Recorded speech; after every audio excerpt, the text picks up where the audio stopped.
ada yang merisaukan ketika memusuhi impor itu diartikan memusuhi segalanya. Saya kira harus proporsional, karena impor itu adalah kembarannya ekspor. Impor ke kita itu sama dengan ekspornya negara lain. Jadi kalau impor negara lain kita hentikan, kita tutup, nanti negara lain akan membalas dengan cara menghentikan ekspor kita. Itu otomatis. Artinya kalau kita menghentikan impor, membabi buta, ya siap-siap eksportir kita, barang kita tidak bisa dijual juga ke luar negeri. Itulah namanya mekanisme perdagangan. Sejak zaman Nabi, sunatullah katanya, perdagangan itu hal yang baik.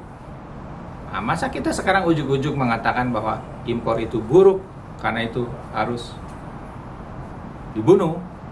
Tidak begitu. Atau ya, impor dan ekspor itu adalah perdagangan, kembaran.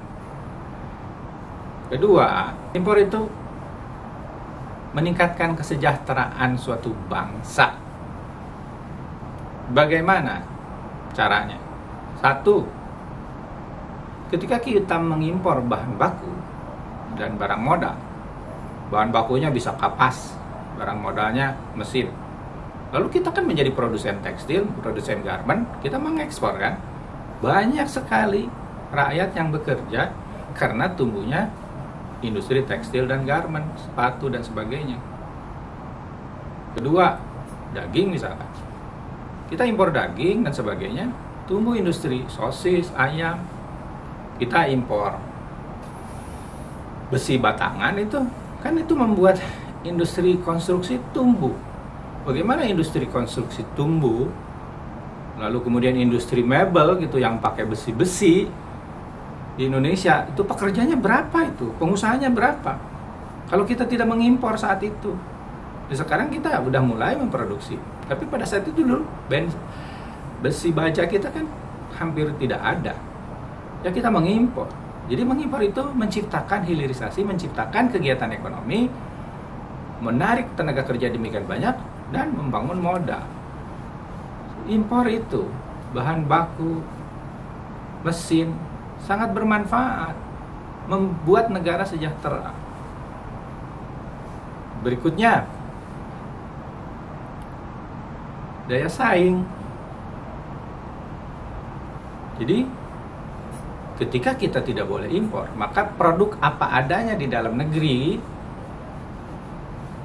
ya harga mahal juga ya dibelilah oleh rakyat. Karena hanya itu yang ada. Tetapi ketika impor itu dimungkinkan, maka akan muncullah barang yang menyaingi.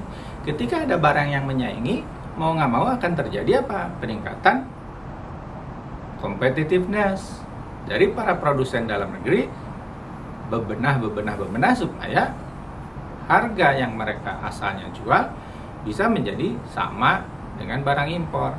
Jadi konsumen untung, semua untung, daya saing untung. Karena ketika produsen dalam negeri kita juga bisa meningkatkan daya saingnya dan barangnya menjadi sama dengan produk impor, dia juga bisa mengekspor ke negara lain karena barangnya murah.